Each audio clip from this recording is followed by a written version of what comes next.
One might think that Ukrainians who have been liberated out of Russian occupation will be the happiest people around. On the contrary, Ukrainians in parts of the war-torn country are being harassed and questioned about their loyalty, not by Russian forces, but by Ukrainian troops. Ordinary Ukrainians are being accused of being pro-Russia conspirators who helped Russian forces occupy Ukrainian territory. For people in eastern Ukraine, Russian occupation has just been replaced with Ukrainian authoritarian. What were you doing for Russia? Did you give the location of our soldiers as homes to the enemy? So, you are with Russia. We have information that you have helped the Russians when they occupied this area. Answer me. These are some questions that Ukrainian soldiers are asking ordinary people in newly liberated towns. According to Euronews, the man at the receiving end of this intrusive and harassing probe was in tattered clothes, whose shoes were worn out. This man replied by saying, and I quote, "Historically, Ukraine is Russian territory.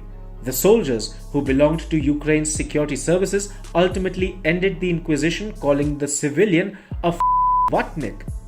Vatnik is a derogatory term for separatists and Russian sympathizers in Ukraine's Russian-speaking eastern region, much of which is now under Moscow's control. But in areas that are not under Russian control, like Kharkiv, Ukrainian soldiers regularly harass and intimidate civilians over suspicions of them being Russian loyalists. They even check the mobile phones of people in these areas. Meanwhile, people in liberated areas don't have electricity, water, and much food. The winters are setting in, and the conditions are not close to fit for human survival. Ukraine's focus, however, seems to be on weeding out all Russia loyalists out of regions it has captured. For years, Russia has been accusing Ukraine of violating the human rights of ethnic Russians in the Donbass region. These ethnic Russians have themselves openly alleged that they are discriminated against by Ukraine, especially in the central and western parts of the country. The fact that Ukraine even has a derogatory term to refer to these people itself shows the severity of the problem. And this problem has just gotten magnified with Ukrainian forces recapturing territories in Kharkiv from Russia. People do remain loyal to Russia in eastern Ukraine, especially the older generation. However, does that give Ukraine the right to arbitrarily accuse just about anybody of being a traitor?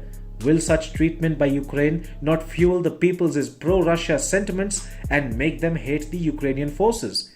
At a time when Ukraine should be trying to win over people in territories it claims to have liberated, it is harassing them on suspicions of them being supporters of Russia and Vladimir Putin. Life in Kharkiv hasn't gotten any better with the arrival of Ukrainian forces. People continue facing indignation for no fault of theirs. Do you think such behavior will backfire on Ukraine?